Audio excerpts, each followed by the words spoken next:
ನಮಸ್ತೆ ಮಿತ್ರರೇ, ಇವತ್ತು ಒಂದು ರುಚಿಕರವಾದ ಮಖಾನಾ ಸೀಡ್ಸ್ ಅಂದರೆ ತಾವರೆಯ ಬೀಜದ ದೋಸೆಯನ್ನು ಮಾಡೋಣ. ಕ್ಯಾಲ್ಸಿಯಂನಿಂದ ತುಂಬಿದಂತಹ ಈ ತಾವರೆಯ ಬೀಜ ದೇಹಕ್ಕಂತೂ ಬಹಳ ಒಳ್ಳೆಯದು, ರುಚಿಕರವೂ ಆಗಿರುತ್ತದೆ ಈ ದೋಸೆ. ಇದಕ್ಕೊಂದು ನೀರುಳ್ಳಿಯ ಚಟ್ನಿ ಅಂದರೆ ಸ್ವಲ್ಪ ಖಾರವಾಗಿರುವಂತಹ ಚಟ್ನಿಯನ್ನು ಮಾಡಿದ್ದೇನೆ.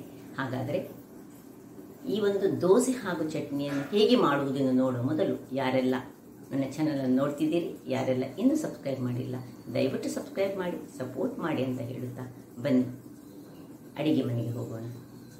ಮಿತ್ರರೇ, ಇಲ್ಲಿ ನೋಡಿ, ಇದು ಮಖಾನಾ ಸೀಡ್ಸ್. ನಿಮಗೆ ಗೊತ್ತಿರೋ ಹಾಗೆ ನಾನೊಂದು 25 ಗ್ರಾಮ್ಸ್ನಷ್ಟು ಮಖಾನಾ ಸೀಡ್ಸ್ ತೆಗೆದುಕೊಂಡಿದ್ದೇನೆ. 1 ಬೌಲ್ನಷ್ಟು ಅವಲಕ್ಕಿ, 1 ಬೌಲ್ನಷ್ಟು ರವೆ ಅಂದರೆ ಬಾಂಬೆ ರವೆ ತೆಗೆದುಕೊಂಡಿದ್ದೇನೆ, 1 ಬೌಲು ಮೊಸರು, ಗಟ್ಟಿ ಮೊಸರು ತೆಗೆದುಕೊಂಡಿದ್ದೇನೆ. ಈಗ ಈ ಮಖಾನವನ್ನು ಬಳಸಿ ನಾವೊಂದು ರುಚಿಕರವಾದ ದೋಸೆಯನ್ನು ಮಾಡುವ. ಹಾಗಾದರೆ ಇದನ್ನು ಇನ್ಸ್ಟೆಂಟಾಗಿ ಸಹ ಮಾಡ್ಬೋದು. ಇನ್ಸ್ಟೆಂಟಾಗಿ ಮಾಡಿದರೆ ನಾವು ಸ್ವಲ್ಪ ಸೋಡಾ ಹಾಕಬೇಕಾಗ್ತದೆ. ಅದಕ್ಕೆ ಇವತ್ತು ನಾನು ರಾತ್ರಿ ಈಗ ಸ್ವಲ್ಪ ಹೊತ್ತು ನೆನೆಸ್ತೇನೆ. ನೋಡಿ, ಇದಕ್ಕೆ ಸ್ವಲ್ಪ ನೀರು ಹಾಕ್ತೇನೆ. ನೀರು ಹಾಕಿ ಈ ಅವಲಕ್ಕಿ ಇದನ್ನು ಒಮ್ಮೆ ತೊಳೆದುಕೊಂಡು ಸಹ ಹಾಕ್ಬೋದು ಅಥವಾ ಇದರೊಟ್ಟಿಗೆ ಮಿಕ್ಸ್ ಮಾಡ್ಕೊಳ್ಬೋದು. ಮತ್ತು 1 ಬೌಲ್ ರವೆ, ಸೊ 1 ಬೌಲ್ ರವೆ, 1 ಬೌಲು ಮೊಸರು, ಗಟ್ಟಿ ಮೊಸರು, 1 ಬೌಲು ಅವಲಕ್ಕಿ ಎಲ್ಲವನ್ನು ಈಗ ಒಂದು ಗಂಟೆಗಳ ಕಾಲ ನಾನು ಈಗ ಇದನ್ನು ಮಿಕ್ಸ್ ಮಾಡಿಕೊಂಡು ಸ್ವಲ್ಪ ನೀರನ್ನು ಹಾಕ್ಕೊಂಡು ನೆನೆಯಲಿಕ್ಕೆ ಬಿಡ್ತೇನೆ. ಇದಕ್ಕೆ ಇಲ್ಲಿ ನೋಡಿ, ಇದಕ್ಕೆ ಸ್ವಲ್ಪ ನೀರು ಹಾಕೊಳ್ಳೋಣ. ಮೊಸರಿಗೆ ಹಾಕಿ ಇದನ್ನು 1 ಗಂಟೆಗಳ ಕಾಲ ನೆನೆದಕ್ಕೆ ಇಟ್ಟು ಮತ್ತೆ ಇದನ್ನೀಗ ಗ್ರೈಂಡ್ ಮಾಡಲಿಕ್ಕೆ ಉಂಟು. ಸೊ ಸ್ವಲ್ಪ ಇದನ್ನು ಹೀಗೆ ಕರಡಿಸಿಕೊಳ್ಳೋಣ. ಇನ್ನು 1 ಗಂಟೆಗಳ ಕಾಲ ಸ್ವಲ್ಪ ಇದಕ್ಕೆ ನೀರು ಸ್ವಲ್ಪ ಇನ್ನೂ ಸ್ವಲ್ಪ ಹಾಕ್ಕೊಳ್ತೇನೆ. ಎಲ್ಲ ಮುಳುಗಿಕೊಳ್ಬೇಕಿದು. ಈಗ ಈ ಮುಚ್ಚಳವನ್ನು ಮುಚ್ಚಿ 1 ಗಂಟೆಗಳ ಕಾಲ ನೆನೆಯಲಿಕ್ಕೆ ಬಿಡೋಣ. ಮಿತ್ರರೇ, ನೋಡಿ, 1 ಗಂಟೆಯ ಬಳಿಕ ಹೇಗೆ ಆಗಿದೆ ನೋಡಿ, ಒಳ್ಳೆ ನೆಂದಿದೆ ಎಲ್ಲ. ನೀವು ಇದನ್ನು 1-1.5 ಗಂಟೆ ಇಟ್ಕೊಳ್ಬೋದು, ಅರ್ಧ ಗಂಟೆ ಸಹ ಬೇಕಿದ್ರೆ ಸಾಕು ಇಟ್ಕೊಂಡ್ರೆ. ಇದು ಒಳ್ಳೆ ಮೆತ್ತಗಾಗಬೇಕು. ಈ ಮಖಾನಾ ಸೀಡ್ಸ್ ಉಂಟಲ್ಲ, ತಾವರೆಯ ಬೀಜಗಳು ಒಳ್ಳೆ. ಈಗ ಇದನ್ನು ಇದಕ್ಕೆ ಸ್ವಲ್ಪ ರುಚಿಗೆ ತಕ್ಕಷ್ಟು ಉಪ್ಪನ್ನು ಹಾಕೊಳ್ಳೋಣ. ಉಪ್ಪು ಹಾಕಿ ಹೀಗೆ ಕಲಡಿಸಿಕೊಂಡು ಇದನ್ನು ಮಿಕ್ಸಿ ಜಾರಿಗೆ ಹಾಕ್ಕೊಂಡು ಗ್ರೈಂಡ್ ಮಾಡ್ತಾ ಇದ್ದೇನೆ. ಸ್ವಲ್ಪ ನೀರನ್ನು ಸೇರಿಸ್ಕೊಳ್ಬೋದು ಬೇಕಿದ್ರೆ. ಇದಕ್ಕೆ ಸ್ವಲ್ಪ ಸೇರಿಸ್ಕೊಂಡು ಒಳ್ಳೆ ಫೈನಾಗಿ ಗ್ರೈಂಡ್ ಮಾಡಿ ತರ್ತೇನೆ. ಇಲ್ಲಿ ನೋಡಿ, ಈ ರೀತಿಯಾಗಿ ಗ್ರೈಂಡ್ ಆಗಿದೆ. ಈ ರೀತಿಯಾಗಿ ಬರಬೇಕು. ಈಗ ಇದನ್ನೊಂದು ಇದಕ್ಕೆ ಶಿಫ್ಟ್ ಮಾಡ್ಕೊಳ್ಳೋಣ. ಈಗಲೇ ಅದರಲ್ಲಿ ನೋಡಿ ಅಂತೆ ಬಬಲ್ಸ್ ಬಂದಿದೆ, ಒಂದು ನಮ್ಮನೆ ಫರ್ಮೆಂಟ್ ಆದಾಗ. ಈಗ ನಾವು ಇದನ್ನು ಉಪ್ಪು ಹಾಕ್ಕೊಂಡಿದ್ದೇವೆ. ಎಲ್ಲವನ್ನು ಇದರಲ್ಲಿ ನೋಡಿ ಎಲ್ಲ ತೆಗೆದುಕೊಳ್ಳೋಣ. ಸ್ವಲ್ಪ ಕೈಯಲ್ಲಿಯೇ ಇದನ್ನು ಹೀಗೆ ತಿರುಗಿಸಿಕೊಳ್ಳೋಣ.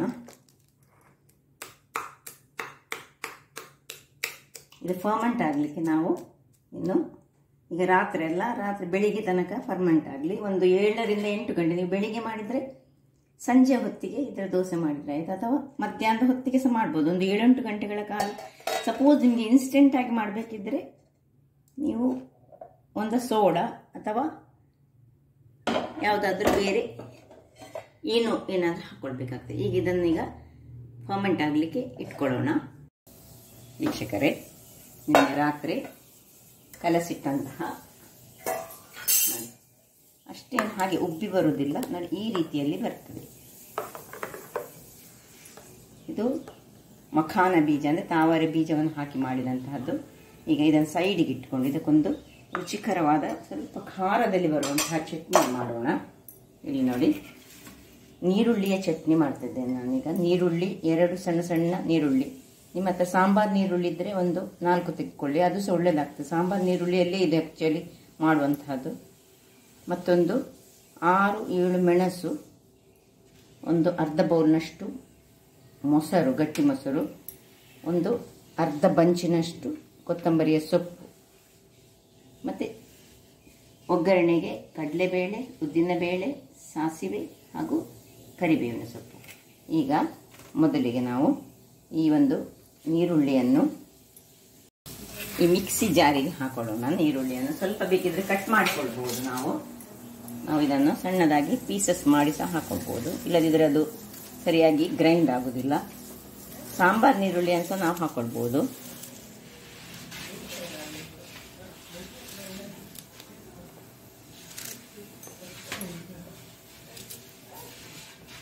ಇನ್ನು ಈ ಒಂದು ಇಷ್ಟು ಮೆಣಸು, ಈ ಕೊತ್ತಂಬರಿ ಸೊಪ್ಪು ಹಾಕಿ ಒಂದು ಒಳ್ಳೆ ಗ್ರೈಂಡ್ ಮಾಡಿ ತರ್ತೇನೆ. ಗ್ರೈಂಡ್ ಮಾಡುವ ಮೊದಲು ಸ್ವಲ್ಪ ಉಪ್ಪು, ಸ್ವಲ್ಪ ನೀರನ್ನು ಹಾಕೊಂಡು ಒಳ್ಳೆ ಫೈನಾದ ಪೇಸ್ಟ್ ಮಾಡ್ಕೊಂಡು ತರ್ತೇನೆ. ವೀಕ್ಷಕರೇ, ಇಲ್ಲಿ ನೋಡಿ ಒಳ್ಳೆ ಪೇಸ್ಟ್ ಆಯಿತು. ಈಗ ಇದಕ್ಕೀಗ ಒಂದು ಖಾರ ಇರುವ ಕಾರಣ ಒಂದು ಚೆನ್ನಾದ ಒಂದು ಒಗ್ಗರಣೆ ಕೊಡಲಿಕ್ಕೆ ಉಂಟು. ಕೊನೆಗೆ ನಾವು ಮೊಸರನ್ನು ಸೇರಿಸಬೇಕು. ಯಾಕೆ ಹೇಳಿದರೆ ಮೊಸರು ಸ್ವಲ್ಪ ಹುಳಿ ಇದ್ದರೆ ಉತ್ತಮ. ನೋಡಿ ಇಷ್ಟು ಹಾಕಿದೆ ಅಲ್ಲ. ಇನ್ನು ಇದಕ್ಕೊಂದು ಒಗ್ಗರಣೆ ಸುರಿಗೆ ಕೊಟ್ಕೊಳ್ಳೋಣ. ಇಲ್ಲೊಂದು ಸಣ್ಣ ಬಾಣಲೆಯನ್ನು ಇಟ್ಟುಕೊಂಡು ಗ್ಯಾಸ್ ಉರಿಸ್ಕೊಂಡಿದ್ದೇನೆ. ಇನ್ನು 2 ಸ್ಪೂನಿನಷ್ಟು ಎಣ್ಣೆ ಹಾಕೊಳ್ತಿದ್ದೇನೆ. ಎಣ್ಣೆ ಬಿಸಿಯಾಗುವಾಗ ಇಲ್ಲಿ ನೋಡಿ, ಇದು ಕಡಲೆಬೇಳೆ, ಉದ್ದಿನಬೇಳೆ ಹಾಗೂ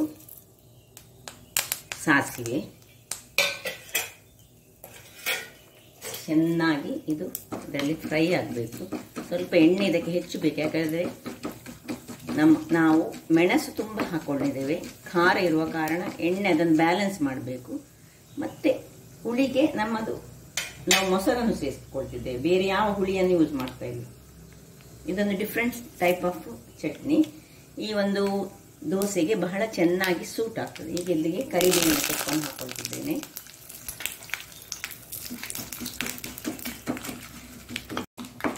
ನೋಡಿ ಇಷ್ಟು ಇದಾಗುವಾಗ ಇದನ್ನು ಆಫ್ ಮಾಡ್ಕೊಳ್ತಾ ಇಲ್ಲ ನಾನು, ಇದಕ್ಕೆ ಶಿಫ್ಟ್ ಮಾಡ್ಕೊಳ್ತಿದ್ದೇನೆ.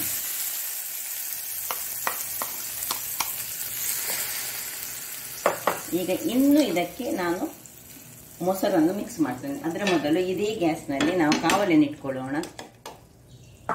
ಸೆಟ್ ದೋಸೆ ಮಾಡಲಿಕ್ಕೆ ಮಖಾನದ ಸೆಟ್ ದೋಸೆ ಮಾಡ್ತಿದ್ದೇವೆ. ನಾನು ದೋಸೆ ಅಂತ ಹೇಳಿದ್ದೇನೆ, ಯಾಕೆ ಹೇಳಿದರೆ ನಿಮಗೆಲ್ಲರಿಗೂ ಗೊತ್ತಿರಬೇಕು ಯಾವ ದೋಸೆ ಮಾಡ್ತಿದ್ದಾರೆ ಎಂಬ ಒಂದು ಕ್ಯೂರಿಯಾಸಿಟಿ ಇರಲಿ ಹೇಳಿ. ಈಗ ಇದಕ್ಕೆ ನಾವು ಮೊಸರನ್ನು ಸೇರಿಸಿಕೊಂಡು ಇದನ್ನು ಚೆನ್ನಾಗಿ ಕಲಡಿಸ್ಕೊಳ್ಳೋಣ.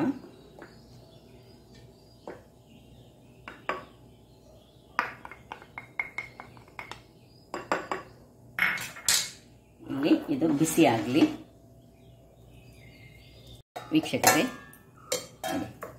ಹಿಟ್ಟು ರೆಡಿ ಉಂಟು. ಇದು ಬಿಸಿ ಆಯಿತು. ಈಗ ಒಂದು ಸೌಟಿನಷ್ಟು ತೆಗೆದುಕೊಂಡು ನಾವು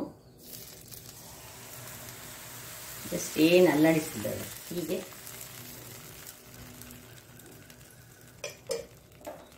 ಒಂದು ಹೋಲ್ಸ್ ಬರುವ ತನಕ ಕಾಯೋಣ. ವೀಕ್ಷಕರೇ, ಇಲ್ಲಿ ನೋಡಿ ಸ್ವಲ್ಪ ಹೋಲ್ಸ್ ಬರ್ತಾ ಇರುವಾಗ ಇದರ ಮೇಲೆ ಸ್ವಲ್ಪ ಮೆಣಸಿನ ಪೌಡರ್ ಮತ್ತು ಕೊತ್ತಂಬರಿಯ ಸೊಪ್ಪನ್ನು ಹೀಗೆ ಹಾಕ್ಕೊಳ್ಳೋಣ. ಇದು ಆಪ್ಷನಲ್, ನಿಮಗೆ ಬೇಕಿದ್ದರೆ ಮಾತ್ರ ಹಾಕ್ಕೊಂಡ್ರೆ ಸ್ವಲ್ಪ ಒಳ್ಳೆಯದಾಗ್ತದೆ. ಮತ್ತು ಸ್ವಲ್ಪ ಟ್ಯಾಪ್ ಮಾಡಿಕೊಂಡು ಹೀಗೆ ಮುಚ್ಚಳವನ್ನು ಮುಚ್ಚಿಕೊಂಡು ಬೇಯಿಸ್ಕೊಳ್ಳೋಣ. ವೀಕ್ಷಕರೇ, ಇಲ್ಲಿ ನೋಡಿ ಸ್ವಲ್ಪ ಕಾಯ್ತಾ ಬರುವಾಗ ಬಾಯನ್ನು ಓಪನ್ ಮಾಡಿಕೊಳ್ಳೋಣ.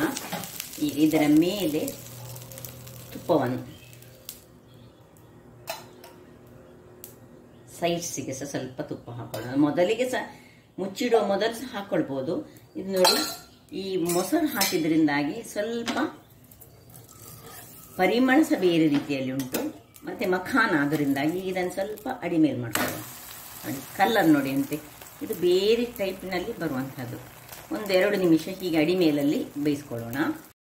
ವೀಕ್ಷಕರೇ, ಇಲ್ಲಿ ನೋಡಿ 1 ನಿಮಿಷಗಳ ಬಳಿಕ ಬೇಕಿದ್ರೆ ಇಲ್ಲಿ ಮೇಲೆ ಸ್ವಲ್ಪ ತುಪ್ಪವನ್ನು ಸಹ ನೀವು ಹೀಗೆ ಹಾಕ್ಕೊಳ್ಬೋದು. ಸ್ವಲ್ಪ ತುಂಬ ಸ್ಮೂತಾಗಿ ಬರ್ತದೆ ಇದು.